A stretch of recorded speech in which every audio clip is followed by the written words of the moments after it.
Hello friends, welcome on my channel study classes. आप सभी का मेरे चैनल पर स्वागत है।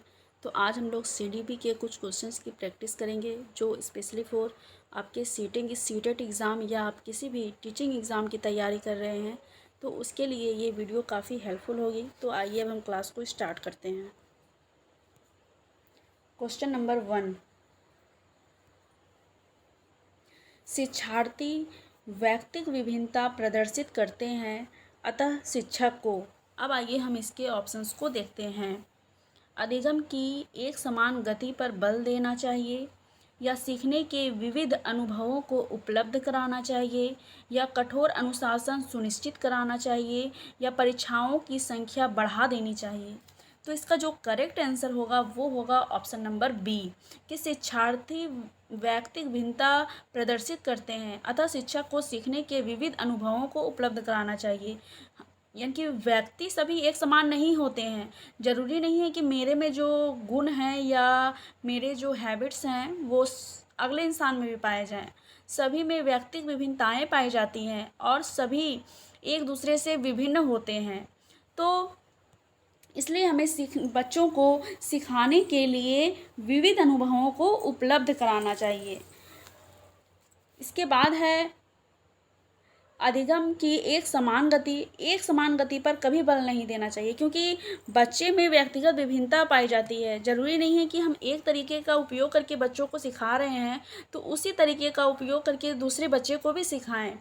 तो हमें बच्चों की व्यक्तिगत विभिन्नता को ध्यान में रखते हुए ही बच्चों को सिखाना चाहिए। यह केवल कठोर अनुशासन का तो बिल्कुल भी उपयोग नहीं करना है, क्योंकि एनसीएफ में ये कहा गया है कि बच्चों को कठोर अनुशासन में नहीं रखना है, बल्कि उन्हें एक ऐसा वातावरण देना है जिसमें कि वो अपने आप को सहज महसूस कर सकें।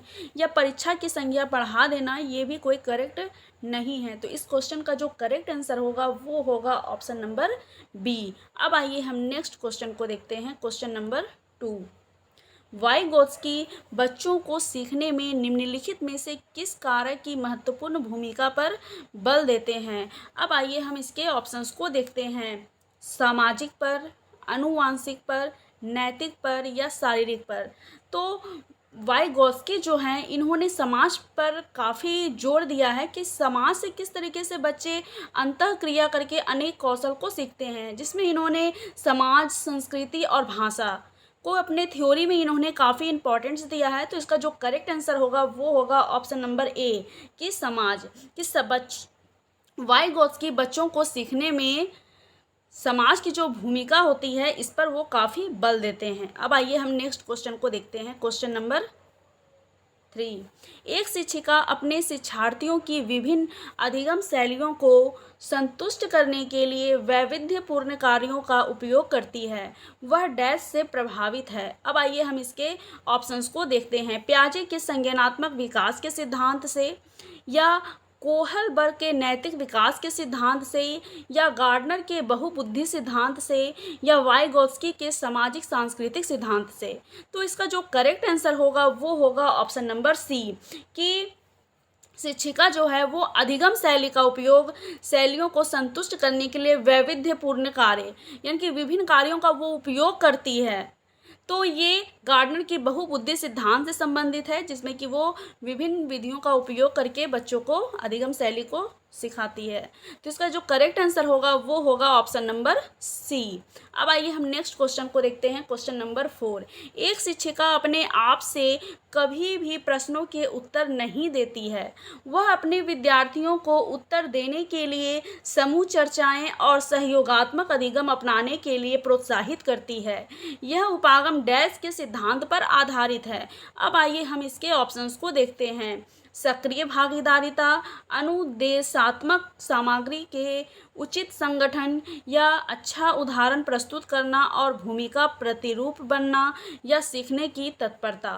तो इसका जो करेक्ट आंसर होगा वो होगा ऑप्शन नंबर ए, कि एक शिक्षिका है वो कभी प्रश्नों के उत्तर नहीं देती है, बल्कि वो बच्चों को उत्सुक करती है कि वो उनका उत्तर दें। वो आपस में समूह चर्चा यानी कि ग्रुप डिस्कशन करें और उनमें सहयोगात्मक अधिगम अपनाने के लिए वो प्रोत्साहित करना चाहती है, जिससे कि यह जो उपागम है वो सक्रिय भागीदारी पर के सिद्धांत पर आधारित है कि बच्चे इससे खुद सक्रिय बने और वो अनेक कौशल को खुद करके सीखें, जिसमें कि वो बच्चों को ज़्यादा एक्टिव करना चाहती हैं, इसलिए वो इस सिद्धांत का उपयोग कर रही हैं। तो इसका जो करेक्ट आंसर होगा वो होगा ऑप्शन नंबर ए। अब आइए हम नेक्स्ट क्वेश्चन को देखते हैं। क्वेश्चन नंबर 5, निम्नलिखित में से कौन सा शिक्षक से संबंधित अधिगम को प्रभावित करने वाला कारक है। अब आइए हम नेक्स्ट क्वेश्चन को देखते हैं। अब इसके ऑप्शंस को देखते हैं। विषय वस्तु में प्रवीणता, बैठने की उचित व्यवस्था या शिक्षण अधिगम संसाधनों की उपलब्धता या विषय वस्तु या अधिगम अनुभवों की प्रकृति।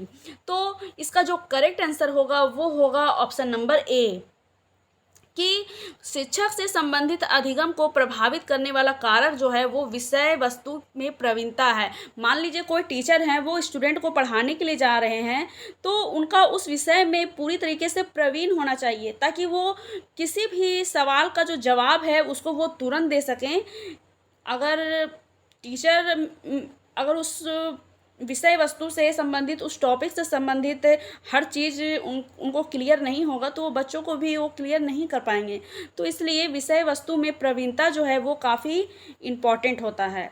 अब आइए हम नेक्स्ट क्वेश्चन को देखते हैं। क्वेश्चन नंबर 6, राज्य स्तर की एक एकल गायन प्रतियोगिता के लिए विद्यार्थियों को तैयार करते समय एक विद्यालय लड़कियों को वरीयता देता है। यह दर्शाता है लैंगिक पूर्वाग्रह, वैश्विक प्रवृत्तियाँ, प्रयोजनात्मक उपागम या प्रगतिशील चिंतन। तो इसका जो करेक्ट आंसर होगा वो होगा ऑप्शन नंबर ए कि ये जो है लैंगिक पूर्वाग्रह को बढ़ावा दे रही हैं कि लड़कियां ही हैं जो गाना गा सकती हैं। ज़रूरी नहीं है, लड़के भी गाना गा सकते हैं या गाते भी हैं। तो ये एक लैंगिक पूर्वाग्रह को दर्शाता है। तो इसका जो करेक्ट आंसर होगा वो होगा ऑप्शन नंबर ए। अब आइए हम नेक्स्ट क्वेश्चन को देखते हैं। क्वेश्चन नंबर 7, बीजों का अंकुरन संकल्पना के लिए संकल्पना के शिक्षण की सबसे प्रभावी पद्धति है विस्तृत व्याख्या करना या विद्यार्थियों द्वारा पौधों के बीज को बोना और उसके अंकुरन के चरणों का अवलोकन करना, या ऑप्शन नंबर सी श्याम पट पर चित्र बनाना और उसका वर्णन करना, या ऑप्शन नंबर डी कि बीज की वृद्धि के चित्र बनाना। तो इसका जो करेक्ट आंसर होगा वो होगा ऑप्शन नंबर बी कि विद्यार्थियों द्वारा पौधे के बीज बोना और उसके अंकुरन के चरणों का अवलोकन करना। यानी कि जब विद्यार्थी जो है वो खुद बीज को बोएंगे तो उसमें बच्चा जो है क्या है वो खुद करके सीख रहा है। अगर किसी कार्य को बच्चे खुद करके सीखते हैं तो उसे काफ़ी अच्छा माना जाता है। और उस चीज़ को अगर बीज को वो खुद बोएंगे तो उसके जो अंकुरन किस तरीके से बीज अंकुरित होता है ना, तो ये सारी जो प्रक्रिया होती है वो खुद उस चीज़ का अवलोकन करेगा।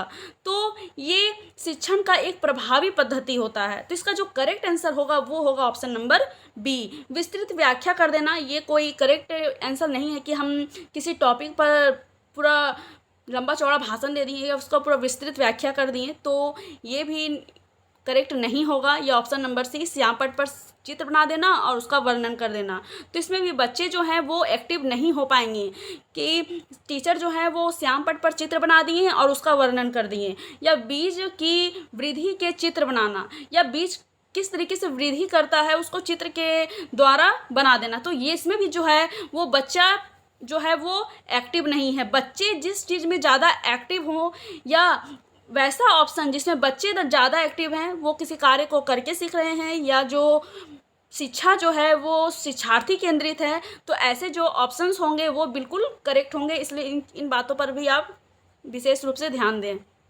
अब आइए हम नेक्स्ट क्वेश्चन को देखते हैं। क्वेश्चन नंबर 8, जब बच्चा फेल होता है तो इसका तात्पर्य है कि बच्चा पढ़ाई के लिए योग्य नहीं है, या ऑप्शन नंबर बी बच्चे ने उत्तरों को सही तरीके से याद नहीं किया है, या ऑप्शन नंबर सी बच्चे को प्राइवेट ट्यूशन लेनी चाहिए, या ऑप्शन नंबर डी व्यवस्था फेल हुई है।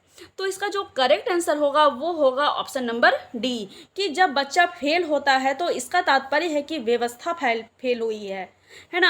यानी कि विद्यालय में एक ऐसा माहौल, एक ऐसा इन्वायरमेंट तैयार करना चाहिए जिसमें कि बच्चों को उचित रूप से शिक्षित किया जा सके। अगर मान लीजिए बच्चे किसी चीज़ को अगर नहीं सीख पा रहे हैं तो इसमें बच्चे में कमी नहीं है, कमी जो है वो एक टीचर में है कि वो बच्चों को अच्छे से शिक्षा प्रोवाइड नहीं कर पा रहे हैं। अगर वो विभिन्न टीचिंग मटेरियल का या अनेक कौशलों का यूज करके बच्चों को सिखाएंगे तो उस चीज़ को वो बेहतर तरीके से सीख जाएंगे। तो जब बच्चा जब फेल होता है तो इसका मतलब ये है कि पूरी व्यवस्था फेल हुई है। तो इसका जो करेक्ट आंसर होगा वो होगा ऑप्शन नंबर डी। अब आइए हम नेक्स्ट क्वेश्चन को देखते हैं, क्वेश्चन नंबर 9, समावेशी शिक्षा। अब आइए हम इसके ऑप्शंस को देखते हैं। हाशिए पर स्थित वर्गों से शिक्षकों को सम्मिलित करने से संबंधित है, या ऑप्शन नंबर बी कक्षा में विविधता का उत्सव मनाती है, या ऑप्शन नंबर सी दाखिले संबंधित कठोर प्रक्रियाओं को बढ़ावा देती है, या ऑप्शन नंबर डी तथ्यों की शिक्षा मतारोपण से संबंधित है। तो इसका जो करेक्ट आंसर होगा वो होगा ऑप्शन नंबर बी कि समावेशी शिक्षा जो होती है वो कक्षा में विविधता का उत्सव मनाती है, जिसमें कि विभिन्न प्रकार के विद्यार्थियों को एक कक्षा में समाहित होते हैं, जिसमें कि वो जितने भी विद्यार्थी हैं चाहे वो जिस भी तरह के हों उनको उन सभी को एक समान कक्षा में रखा जाता है और फिर उनको शिक्षा प्रदान की जाती है। तो इसका जो करेक्ट आंसर होगा वो होगा ऑप्शन नंबर बी। अब आइए हम नेक्स्ट क्वेश्चन को देखते हैं, क्वेश्चन नंबर 10, निम्नलिखित में से कौन सा वस्तुनिष्ठ प्रश्न है। अब आइए हम इसके ऑप्शंस को देखते हैं। निबंधात्मक प्रश्न, लघुतरात्मक प्रश्न, या मुक्त उत्तर वाला प्रश्न, या सत्य या असत्य। तो वस्तुनिष्ठ प्रश्न यानी कि ऐसे प्रश्न जिसका उत्तर सिर्फ हम सही या गलत के रूप में देख सकते हैं, या हमारे कोई क्वेश्चन लिखा हुआ है और उसके 4 ऑप्शंस हैं, उस रूप में अगर हम प्रश्न का उत्तर को देते हैं तो उसे वस्तुनिष्ठ प्रश्न कहा जाता है। तो इसका जो करेक्ट आंसर होगा वो होगा ऑप्शन नंबर डी। तो इसमें क्या होता है, इसमें बच्चा जो है वो अपना क्रिएटिव थिंकिंग नहीं लगा पाता। इससे एक तरीके से हम समझ सकते हैं कि जब कोई भी कंपटीशन एग्ज़ाम होती है तो उसमें इस तरीके से क्वेश्चन पूछे जाते हैं कि क्वेश्चन रहेगा और 4 ऑप्शंस रहेंगे। इसमें बच्चा क्या है कि इस चीज़ को वो पढ़ के गया है और फिर उन चारों में से ही उन्हें कोई एक उत्तर को सेलेक्ट करना पड़ता है। तो वस्तुनिष्ठ प्रश्न जो होते हैं उसे सत्य या असत्य, या इसमें 4 ऑप्शंस दिए रहेंगे, उन पर एक आंसर को टिक करना इससे संबंधित होता है। तो इसका जो करेक्ट आंसर होगा वो होगा ऑप्शन नंबर डी। अब आइए हम नेक्स्ट क्वेश्चन को देखते हैं, क्वेश्चन नंबर 11, कोहलबर्ग के अनुसार शिक्षक बच्चों में नैतिक मूल्यों का विकास कर सकता है। अब आइए हम इसके ऑप्शंस को देखते हैं। कैसे व्यवहार किया जाना चाहिए इस पर कठोर निर्देश देकर, या धार्मिक शिक्षा को महत्व देकर, या ऑप्शन नंबर सी व्यवहार के स्पष्ट नियम बनाकर, या ऑप्शन नंबर डी नैतिक मुद्दों पर आधारित चर्चाओं में उन्हें शामिल करके। तो कोहलबर्ग के अनुसार शिक्षक बच्चों में नैतिक मूल्यों का विकास कर सकता है, ऑप्शन नंबर डी। इसका जो करेक्ट आंसर होगा वो होगा ऑप्शन नंबर डी कि नैतिक मुद्दों पर आधारित चर्चाओं में उन्हें शामिल करके। कोहलबर्ग ने अपने सिद्धांत में नैतिक मूल्यों पर काफ़ी जोर दिया है और इन्होंने अपने सिद्धांत में इस पर कहा है कि किस तरीके से बच्चे में नैतिकता का विकास होता है। इसे अवस्थाओं में बांट कर यानी कि लेवल्स में बांट करके किस तरीके से इन्होंने अपने सिद्धांत में दर्शाया है।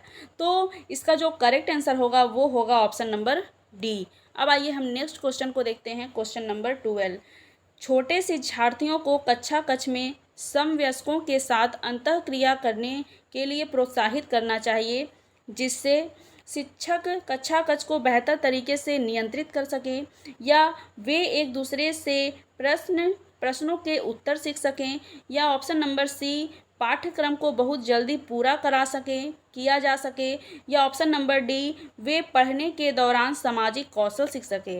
तो छोटे शिक्षार्थियों को कक्ष में समवयस्कों के साथ अंतःक्रिया करने के लिए प्रोत्साहित करना चाहिए, जिससे कि उनमें वे पढ़ने के दौरान सामाजिक कौशल को भी सीख सकें। तो इसका जो करेक्ट आंसर होगा वो होगा ऑप्शन नंबर डी। अब आइए हम नेक्स्ट क्वेश्चन को देखते हैं, क्वेश्चन नंबर 13, प्रायः शिक्षार्थियों की त्रुटियां डैश की ओर संकेत करती हैं। अब आइए हम इसके ऑप्शंस को देखते हैं। शिक्षार्थियों के सामाजिक आर्थिक स्तर पर वे कैसे सीखते हैं, या ऑप्शन नंबर सी यांत्रिक अभ्यास की आवश्यकता, या ऑप्शन नंबर डी सीखने की अनुपस्थिति। तो इसका जो करेक्ट आंसर होगा वो होगा ऑप्शन नंबर बी, कि प्रायः शिक्षार्थियों की जो त्रुटियां होती हैं वे ये बताती हैं कि वे चीज़ों को कैसे सीखते हैं। बच्चे जो हैं वो किसी चीज़ को करके सीखते हैं, और जब वो किसी कार्य को करते हैं तो करने के दौरान उनमें बहुत सारी त्रुटियां भी होती हैं, और उनकी त्रुटियों से ये पता चलता है कि उस चीज़ को वो कैसे सीखते हैं। तो इसका जो करेक्ट आंसर होगा वो होगा ऑप्शन नंबर बी। अब आइए हम नेक्स्ट क्वेश्चन को देखते हैं, क्वेश्चन नंबर 14। मानव व्यक्तित्व परिणाम है। अब आइए हम इसके ऑप्शंस को देखते हैं। केवल आनुवांशिकता का, या पालन पोषण और शिक्षा का, या ऑप्शन नंबर सी आनुवांशिकता और वातावरण की अंतःक्रिया का, या ऑप्शन नंबर डी केवल वातावरण का। तो इसका जो करेक्ट आंसर होगा वो होगा ऑप्शन नंबर सी, कि मानव व्यक्तित्व परिणाम होता है आनुवांशिकता और वातावरण का। आनुवांशिकता जो हेरिडिटी से संबंधित होती है, यानी कि जो जो उन्हें अपने पूर्वजों से प्राप्त होती है, जैसे कि आँखों का रंग, त्वचा का रंग, हाइट जो हुआ, या फिर उसका चलने का तरीका, बोलने का तरीका, ये सारी चीज़ें जो होती हैं वो बहुत हद तक आनुवांशिकता से संबंधित होती हैं। और वातावरण, जैसे कि बच्चा को जैसा घर में इन्वायरमेंट मिल रहा है ना, अगर बच्चों को घर में उचित पर्यावरण, उचित वातावरण मिलता है तो बच्चों में अच्छे गुणों का विकास होता है। हम प्रायः बच्चों को घर में ये सिखाते हैं कि जब बड़े घर में आते हैं तो किस तरीके से उनका पैर छूना चाहिए, उनको पानी ला करके देना चाहिए, या बड़ों का किस तरीके से सम्मान करना चाहिए। तो ये सारी चीज़ें क्या हैं, ये सारी एक वातावरण से ही तो संबंधित हैं, जो प्रारंभ में बच्चों को परिवार से प्राप्त होती है, उसके बाद वो समाज के संपर्क में आते हैं, विद्यालय के संपर्क में आते हैं तो उनसे भी और उनका विकास होता है। लेकिन प्रारंभ में जो वातावरण जो होता है बच्चे का, वो परिवार से ही प्राप्त होता है, जिसमें कि परिवार से बच्चे अनेक कौशल को सीखते हैं, अच्छे बुरे का ज्ञान, उन्हें किस तरीके से उनमें नैतिकता का विकास करना है। तो ये सारी चीज़ें जो होती हैं वो प्रारंभ में परिवार से ही बच्चे सीखते हैं। तो इस तरीके से मानव व्यक्तित्व का जो परिणाम होता है वो आनुवांशिकता और वातावरण, ये दोनों की अंतःक्रिया का परिणाम होता है। तो इसका जो करेक्ट आंसर होगा वो होगा ऑप्शन नंबर सी। अब आइए हम नेक्स्ट क्वेश्चन को देखते हैं, क्वेश्चन नंबर 15। जब बच्चा कार्य करते हुए ऊबने लगता है तो यह इस बात का संकेत है कि, अब आइए हम इसके ऑप्शंस को देखते हैं, कि बच्चे को अनुशासित करने की ज़रूरत है, या संभवतः कार्य यांत्रिक रूप से बार बार हो रहा है, या ऑप्शन नंबर सी बच्चा बुद्धिमान नहीं है, या ऑप्शन नंबर डी बच्चे में सीखने की योग्यता नहीं है। तो इसका जो करेक्ट आंसर होगा वो होगा ऑप्शन नंबर बी, कि संभवतः कार्य यांत्रिक रूप से बार बार हो रहा है। मान लीजिए कोई कार्य है जो हम बच्चों को सिखा रहे हैं, ठीक है, लेकिन उस कार्य को हम एक ही तरीके से बार बार उन्हें कह रहे हैं। मान लीजिए बालक को हम कुछ याद करने के लिए दिए हैं या कोई कार्य करने के लिए दिए हैं, लेकिन उस चीज़ को हम बोलें कि आप इसी चीज़ को बार बार करिए। किसी चीज़ को रिपीटिशन करना, यानी कि बार बार उसी चीज़ को दोहराना, इसे अच्छा नहीं माना जाता है। इससे क्या होता है कि बच्चों में जो इंटरेस्ट लेवल जो होता है वो काफ़ी डाउन हो जाता है, जिससे कि बच्चे ऊब जाते हैं, वो उस चीज़ को सीखना नहीं चाहते हैं।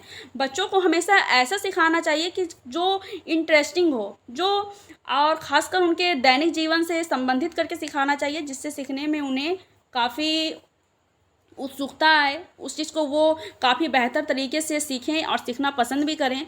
तो इसलिए बच्चों को हमेशा ऐसी चीज़ों से सिखाना है ताकि उस चीज़ को वो बेहतर तरीके से सीखें। या हम उन्हें वातावरण के द्वारा भी अनेक कौशल को सिखा सकते हैं, जिसमें कि उन्हें सीखने में काफ़ी आनंद आए। क्योंकि बच्चे को अगर किसी चीज़ को बार बार अगर एक ही चीज़ को दोहराया जाए तो इससे वो ऊब जाएंगे। तो इसका जो करेक्ट आंसर होगा वो होगा ऑप्शन नंबर बी। अब आइए हम नेक्स्ट क्वेश्चन को देखते हैं, क्वेश्चन नंबर 16। राष्ट्रीय पाठ्यचर्या फ्रेमवर्क 2005 ने अपनी समझ डैश से प्राप्त की है, संज्ञानात्मक सिद्धांत से, मानवतावाद से, व्यवहारवाद से, या रचनावाद से। तो इसका जो करेक्ट आंसर होगा वो होगा ऑप्शन नंबर डी, कि राष्ट्रीय पाठ्यचर्या 2005 ने अपनी समझ रचनावाद से प्राप्त की है कि बच्चों को हमेशा किसी चीज़ को करके सिखाने पर ज़्यादा जोर देना है। तो इसका जो करेक्ट आंसर होगा वो होगा ऑप्शन नंबर डी। अब आइए हम नेक्स्ट क्वेश्चन को देखते हैं, क्वेश्चन नंबर 17 कि कक्षा में बच्चों को प्रेरित समझा जा सकता है यदि। अब आइए हम इसके ऑप्शंस को देखते हैं। ऑप्शन नंबर ए, वे शिक्षक से स्पष्टीकरण प्राप्त करने के लिए प्रश्न पूछते हैं, या ऑप्शन नंबर बी, वे अच्छी तरह से वर्दी पहने स्कूल में आते हैं, या ऑप्शन नंबर सी, वे कक्षा में अनुशासन बनाए रखते हैं, या ऑप्शन नंबर डी, वे सभी उपस्थिति में नियमित हैं। तो इसका जो करेक्ट आंसर होगा वो होगा ऑप्शन नंबर ए कि कक्षा में बच्चों को प्रेरित समझा जाता है यदि वे शिक्षक से स्पष्टीकरण प्राप्त करने के लिए प्रश्न पूछते हैं। बच्चों का प्रश्न पूछना इसे काफ़ी अच्छा माना जाता है कि मान लीजिए कक्षा में कुछ पढ़ाया जा रहा है और उसके दौरान जो स्टूडेंट हैं वो टीचर से कुछ प्रश्न पूछ रहे हैं, तो इसे काफ़ी अच्छा माना जाता है। तो इसका जो करेक्ट आंसर होगा वो होगा ऑप्शन नंबर ए। अब आइए हम नेक्स्ट क्वेश्चन को देखते हैं, क्वेश्चन नंबर 18 आकलन। अब आइए हम इसके ऑप्शंस को देखते हैं। बच्चों में प्रतियोगितात्मक भावना को सक्रिय रूप से बढ़ावा देना है, या ऑप्शन नंबर बी, सीखने को सुनिश्चित करने के लिए तनाव और दबाव को उत्पन्न करना है, या ऑप्शन नंबर सी, सीखने में सुधार का एक तरीका है, या ऑप्शन नंबर डी, बच्चों को लेबल करने, नाम देने, वर्गीकृत करने की अच्छी रणनीति है। तो इसका जो करेक्ट आंसर होगा वो होगा ऑप्शन नंबर सी कि आकलन जो है वो सीखने में सुधार करने का एक तरीका होता है। मान लीजिए हम बच्चों को कुछ एक्टिविटी दिए हैं और उस एक्टिविटी के द्वारा हम बच्चों को एक एक करके देखते हैं कि उस एक्टिविटी को बच्चे किस तरीके से कर रहे हैं। लेकिन कुछ बच्चे जो होते हैं वो किसी चीज़ को तुरंत कर लेते हैं, और कुछ बच्चे ऐसे होते हैं जो बताने पर भी उस चीज़ को अच्छे से नहीं कर पाते हैं। तो क्या हुआ, यानी कि जो अगर अच्छे से नहीं कर पा रहे हैं तो हम उनको देख रहे हैं, उनको ऑब्ज़र्व कर रहे हैं कि वो उस चीज़ को क्यों नहीं कर पा रहे हैं, उनमें और क्या सुधार करने की ज़रूरत है। तो ये सारी चीज़ें जो होती हैं वो आकलन से संबंधित होती हैं। तो इसका जो करेक्ट आंसर होगा वो होगा ऑप्शन नंबर सी कि सीखने में सुधार का एक तरीका है। अब आइए हम नेक्स्ट क्वेश्चन को देखते हैं, क्वेश्चन नंबर 19 डैश के विचार से बच्चे सक्रिय ज्ञान निर्माता नन्हे वैज्ञानिक हैं जो संसार के बारे में अपने सिद्धांतों की रचना करते हैं। अब आइए हम इसके ऑप्शंस को देखते हैं, पेवलोव, युंग, पियाजे या स्किनर। ये किसने कहा है? तो इसका जो करेक्ट आंसर होगा वो होगा ऑप्शन नंबर सी कि पियाजे ने कहा है कि बच्चे जो हैं वो सक्रिय ज्ञान निर्माता और नन्हे वैज्ञानिक हैं जो संसार के बारे में अपने सिद्धांतों की रचना करते हैं। तो इसका जो करेक्ट आंसर होगा वो होगा ऑप्शन नंबर सी। तो आज के लिए बस इतने ही क्वेश्चन थे जो हमने आज प्रैक्टिस किए हैं। आई होप आपको सेशन अच्छे लगे हों, लेकिन अगर आपने मेरे चैनल को सब्सक्राइब नहीं किया है तो मेरे चैनल को आप सब्सक्राइब करें। ऐसे ही वीडियो आपको आगे भी देखने को मिलती रहेंगी। आज के लिए बस इतना ही। Thank you.